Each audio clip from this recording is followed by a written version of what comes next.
Hey folks, how's everyone doing? We are back in the garage because it is absolutely smoking hot outside today. And this time of year, it's hot. We've had a lot of storms. We've been dealing with the groundhog, as you guys know. But what I wanted to do, since I'm back in the garage trying to cool off a bit, is I want to start my midsummer germination for my fall and my overwinter crops. So one of the great tools that I've used is not having to purchase a whole lot of potting mix, but instead actually going back and using my regular garden soil. All right, so I'm gonna show you how you do that coming up right now.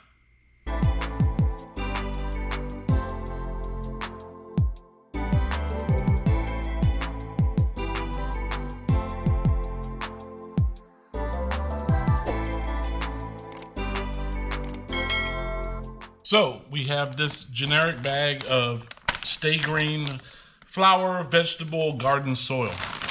And if you guys have ever bought this, you obviously know that a lot of these pre-mixed soil bags, I'll try to give you a close-up view. There's a lot of sticks, twigs, some permalite. There's obviously some other nutrients in here. But what I've actually found is I went to my dollar store and I picked up a colander. Just your everyday $1.25 colander. And I have my little scoop here. And then I have a blank, empty bucket. And what I've been doing to create this, I guess you would say potting mix, that's not potting mix, is I've been using the nutrients and the actual soil itself, not the sticks and twigs and other stuff that's in there. Because recently, I went to the big box stores. You know, we all know them, the Lowe's, the Home Depots, the Costco's, the Sam's Clubs, even your local nurseries, right? And we don't want to call them out, but stuff is really, really expensive. I've seen potting mix bags that are less than 1 cubic yard for upwards of $16. And I had all this extra Stay Green sitting around. So I figured, why not? I'm going to start my fall garden. Special note, I know you guys a couple videos ago saw, I actually just got in the mail today my Hoss tools. And this was, I don't know, maybe like 4 or 5 videos ago. And I actually got all of my onion seeds that I'm going to be doing another video on coming this week, doing the germination of these. But for purposes of this video, what I've been doing is taking my Stay Green. I'm going to go ahead and scoop out a good amount, put it into my colander, right, over top of my empty bucket. And then I can shake it, right, shake it around, whatever it may be. And I'm getting out everything, by doing this, I'm getting everything out except for the sticks, the twigs, the mulch that gets chopped down. Now, this Stay Green soil, garden soil mix is really, really good if you're going to use it directly into your sowing it directly into your beds. But for purposes of germination, you're really left with a bunch of sticks and twigs. So we're going to dump those out. I'm going to go ahead and do a series of these. I'm going to get this pot filled up. And then we're going to go ahead and place that into our germination trays. And you're going to be able to see what a fine texture you can actually get out of this bag, right? This entire bag is 1 cubic, what is it? 1 cubic foot. Yep, 1 cubic foot. So it's the larger bag.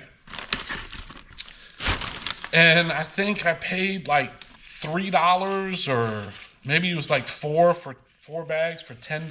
I can't remember. It was a month or 2 ago when I wanted to amend the soil back in the community garden. So I bought a bunch of bags. They were on sale around mid-June, like Father's Day weekend. But I'm going to go ahead and mix this up and then get back and show you what type of texture I'm actually going to be working with.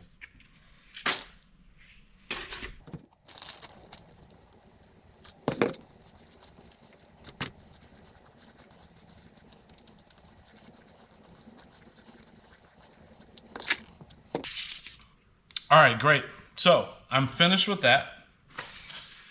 I'm gonna go grab my germination trays. I have right here one of the cutouts, I will call it, from a 72 cell germination tray that you would buy at the big box stores. I actually prefer not germinating that long, big tray. I actually cut them into strips of 12.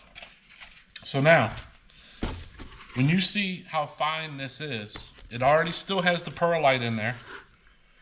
But if you see how literally how fine this is, when I dump it into this germination tray, I've actually created probably what I would say is probably one of the best potting mix, homemade potting mixes. And I'll dump it into all these trays and I'll even them all out. So now I have a full tray. And let me grab one of the trays that I've actually already finished. Now, see how nice this is? I actually have 48 cells. They're soaking in that deep tray, right? And I've used nothing but the excess or the finer texture of that garden soil. And it's wonderful. So I actually have a full box right here that I was dumping all of those wood chips in. If you see here, this is literally nothing but, you know, it's wood chips. It's gonna break down. It's gonna be great fertilizer into the soil. But I don't need this for my fall germination. So keep in mind, I'm germinating for my fall crops, my onions, my cole crops, my cabbage, probably some lettuces, you know, arugula. What else? Actually, one of these I already did was for Brussels sprouts. I'm going to do more collards and other stuff. But I wanted to share just for a couple minutes with you guys that I took this Stay Green generic flower garden soil mix, has the fertilizer in it. So that perlite, as you saw, that perlite is in here, right? It's already in the mix, and I just refined it down so that it's nice and soft for these germination trays. So it's my little quick, simple way. I just wanted to chime in real quick, give you guys an update where I am. Of course, you know, we're still on the hunt of the elusive groundhog at the community bed. Tried a lot of tricks, you know, but, you know, that one time I trapped it, didn't have the latch down, jumped right out. It's been pretty difficult trying to convince that groundhog to get back into the trap. So I'm gonna go ahead and continue germinating here. As I mentioned, I just received my order from Hoss Tools with my onion seeds. I'm gonna go ahead and get those germinated. I'll do a video on that, and actually, I'll probably do a comparison. We have 4 different varieties from Hoss. Really highly recommended seed company down in South Georgia. They have a great YouTube following. I follow a lot of their videos and instructional videos and tutorials on growing and planting in different environments. But guys, if this has brought you any type of value, I would really appreciate if you guys would hit that thumbs up, maybe subscribe to the channel. Whenever I post new content, you'll be able to see each and every update. I'm going to take these first 4 trays with this potting mix and get those germinated with cole crops. I will show you an update soon once I get them all germinated, once they start to sprout. I've already done some collards, and I've done 2 or 3 different types of onions. And then we're gonna do kind of a comparison video to see how well these Hoss Tool seeds grow, how well there's 4 different varieties of onions in here. And I'll be doing that one day this week. So with that being said, thank you for taking the time, allowing me to share the content and some of the tips and tricks that I have in germinating and growing my own urban garden. So I will see you guys soon.